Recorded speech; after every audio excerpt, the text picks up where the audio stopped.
ایک بہت ہی بنیادی معلومات وہ یہ ہے کہ آیا علم فلسفہ کا فلسفے کے علاوہ بھی کوئی نام ہے؟ جی ہاں، جیسا کہ پہلے عرض کیا، علم فلسفہ کو علم حکمت الہیہ بھی کہا جاتا ہے، علم مابعد طبیعہ بھی کہا جاتا ہے، علم کلی بھی کہا جاتا ہے، علم اعلیٰ بھی کہا جاتا ہے۔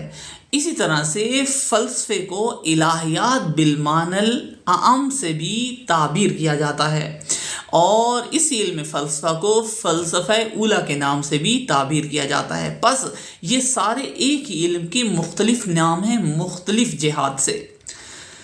ایک اور، انسان کو فلسفہ کی ضرورت کیوں پیش آتی ہے؟ سوال کہ بلاخر انسان کو واقعاً علم فلسفہ پڑھنے کی ضرورت ہے؟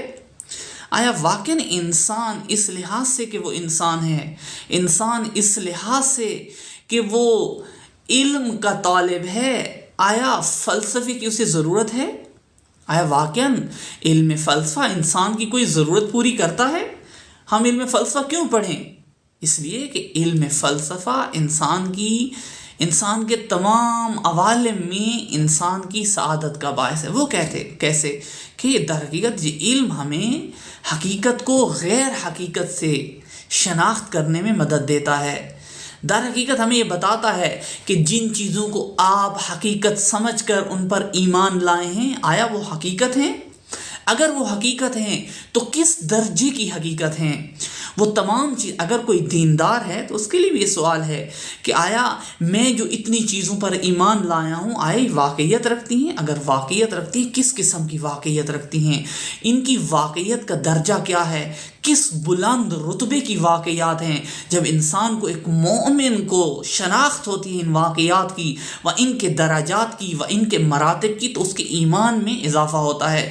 ایک عام انسان اگر اسے علم فلسفہ کے ذریعے سے واقعات کی معرفت ہو جائے اور واقعات کے مراتب کی، اور کہ آیا اول تو یہ چیزیں واقعیت ہیں یا نہیں ہیں، اگر واقعیت ہیں تو کس مرتبے کی واقعیت ہیں، یہ ساری شناخت ایک انسان کے لیے بہت اہمیت رکھتی ہے۔